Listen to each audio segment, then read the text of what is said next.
तो हेलो मेरे भाई बहनों, मैं आप सभी के लिए एक मॉडल पेपर लेके आया हूँ जो आपकी परीक्षा में काफ़ी हेल्प कर सकता है और इससे आपको परीक्षा का पैटर्न भी मालूम पड़ जाएगा कि कैसे पेपर हमारे बोर्ड एग्ज़ाम में आता है और ये खासकर क्लास 10th वालों के लिए है।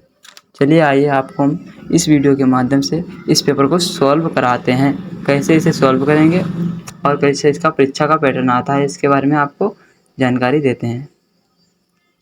जैसे कि हमारा ऑब्जेक्टिव क्वेश्चन पर बात करते हैं। दूसरा सप्तक प्रकाशित हुआ था। दूसरा सप्तक प्रकाशित हुआ था हमारा 1951 में। 1951 में और सुमित्रानंद पंत की रचना है पल्लव। इसका जो आंसर हो जाएगा वो बी वाला हो जाएगा। ठीक है। छायावाद की मुख्य विशेषता क्या है? छायावाद की मुख्य विशेषता है मानवीकरण, प्राकृतिक का मानवीकरण, प्राकृतिक का मानवीकरण, ऑप्शन नंबर ए। इसके बाद मैथिली शरण गुप्त किस युग से संबंधित हैं? मैथिली शरण गुप्त द्विवेदी युग से संबंधित हैं। Option number A is right answer. Keshav को कठिन कात्य का प्रेम किसने कहा था? इसके जो लेखक हैं ए Ramchandra Shukla. Option number A Ramchandra Shukla. Ajatashatru नाटक के रचनाकार कौन है? अजातशत्रु के रचनाकार और नाटककार कौन है? इसके जयशंकर प्रसाद जी हैं, क्योंकि ऑप्शन नंबर ए हमारा सही हो जाएगा। ईराचंद्र जोशी किस कहानियों का विषय है?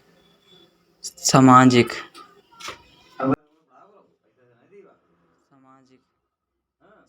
सन 1018 से 1936 ईस्वी तक का समय शुक्ल युग। उपरोक्त डी। मिलान कीजिए। मिलान में हमको जो हमारा जो मेला आंचल है वो हमारे हिसाब से वो मेला आंचल खा से मिलता है और जो उसने कहा था ये चंद्र शर्मा गुलेरी से है और इसका ऑप्शन हो जाएगा पहला वाला, ए वाला। इसका ऑप्शन ए वाला राइट हो जाएगा। निम्नलिखित में उपन्यास है, इसमें उपन्यास है ऑप्शन नंबर बी। इसका हो जाएगा ऑप्शन नंबर बी हो जाएगा। पहला सेवा सदन, कफन है, चित्रलेखा है। नहीं, सेवा सदन, विराट और चित्रलेखा है। करुण रस का स्थायी भाव होता है शोक, जो कि हमारा option number C is right answer हो जाएगा। सोहत ओढ़े पीठ पात पट श्याम सलोने गात, मनो नीलमणि शैल पर अतप पर्यो प्रभात। उपयुक्त पंक्तियों में कौन सा अलंकार है? इसमें रूपक अलंकार है, क्योंकि इसमें गात का मतलब होता है शरीर और इसी की वजह से इसमें रूपक अलंकार है। शरीर हमारे रूप की बात कर रहा है। ये एक सम्मात्रिक छंद है। इसके 4 चरण होते हैं। प्रत्येक चरण में विराम में 24 मात्राएं होती हैं। किस छंद का लक्षण है? वह है हमारा चौपाई। ठीक है। प्रहार शब्द जो उपसर्ग का प्रयोग किया गया है, प्रा शब्द का प्रयोग किया गया है, जैसे कि आप देख सकते हो। प्रा मतलब ऑप्शन नंबर ए। पंचतंत्र में कौन सा समास है? द्विगु समास है। पंचतंत्र में द्विगु समास हो जाएगा हमारा। अर्थ के आधार पर वाक्य कितने भेद होते हैं? अर्थ के आधार पर वाक्य के भेद होते हैं वो ऑप्शन नंबर डी 8। आंसू का तत्सम शब्द है अश्रु। अश्रु ऑप्शन नंबर डी। कर्मवाच्य की प्रधानता होती है कर्म की प्रधानता होती है कर्म को, ऑप्शन नंबर सी। ताव्य शब्द में वचन और विभक्ति है चतुर्थी विभक्ति बहुवचन, ऑप्शन नंबर डी हो जाएगा हमारा। निम्नलिखित शब्दों में सर्वनाम है। सर्वनाम उपयुक्त सभी नहीं, कोई हो जाएगा इसमें आंसर। इस सी हो जाएगा राइट, सी हो जाएगा कोई। ये आपका देखो पदांश प्रधारित ऐसे प्रश्न आते हैं। इससे भिन्न भिन्न धर्मों के मानने वाले भी जो सारी दुनिया के देशों में बसे हैं यहाँ थोड़ी संख्या में पाए जाते हैं। और क्योंकि ऊपर से दिखने वाले जो गहराई नहीं जानता भिन्न ही दिखने लगती हैं। ये हमारी एक पहली क्या हो गई, नीचे आपको अथवा में एक दी होती है। इस दोनों में जो भी आपको मालूम हो उसको आप कर सकते हैं।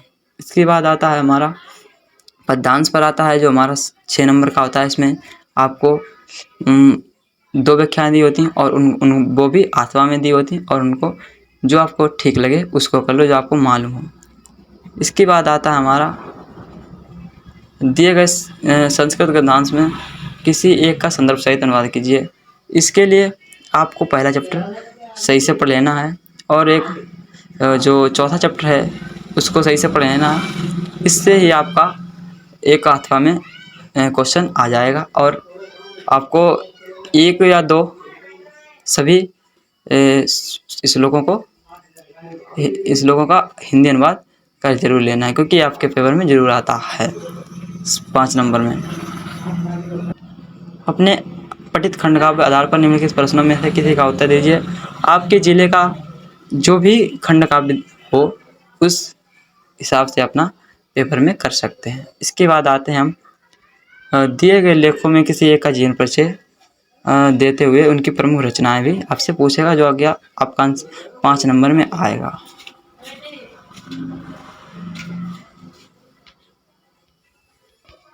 दिए गए कवियों में किसी एक का जीवन परिचय देते हुए उनकी एक रचना का उल्लेख कीजिए। और इसके बाद आता है अपनी पाठ्य पुस्तक में कंठस्थ कोई श्लोक लिखिए जो प्रश्न पत्र में ना आया। जो इस पेपर में श्लोक ना आया हो उसको आप लिख सकते हो और उससे आपको 2 नंबर मिले। इसके बाद संस्कृत खंड के 4 क्वेश्चन होंगे, इनमें से 2 का उत्तर आपको सही से देना होगा। निम्नलिखित में से किसी एक पर निबंध आएगा जो कि 7 नंबर का होता है। इसके लिए आपको पर्यावरण सबसे मोस्ट इम्पोर्टेंट है, अभिशाप प्रदान, ये 2 और एक जनसंख्या पर और एक बेरोजगार पर होगा, उस पर देख लेना है। उसके बाद आता है उत्तर मध्य रेलवे को एक ऐसा शिकायती पत्र लिखिए इसमें ट्रेन सफाई या सुविधाएं ना उपलब्ध होने का उल्लेख हो। अपनी रुचियों का उल्लेख करते हुए अपने मित्र को पत्र लिखिए, और इसके लिए आपको एक चाचा या बहन की शादी हो उसके लिए एक पत्र याद कर लेना है। इससे आपको एग्ज़ाम में वो भी इम्पोर्टेंट है और इसलिए आ भी सकता है। और इस वीडियो को पूरा देखने के लिए धन्यवाद, और इस वीडियो को सब्सक्राइब लाइक ज़रूर कर दें, ताकि आपको और भी मॉडल पेपर में देता रहूं और आपकी परीक्षा में हेल्प मिलती रहे। ठीक है, धन्यवाद। ओके।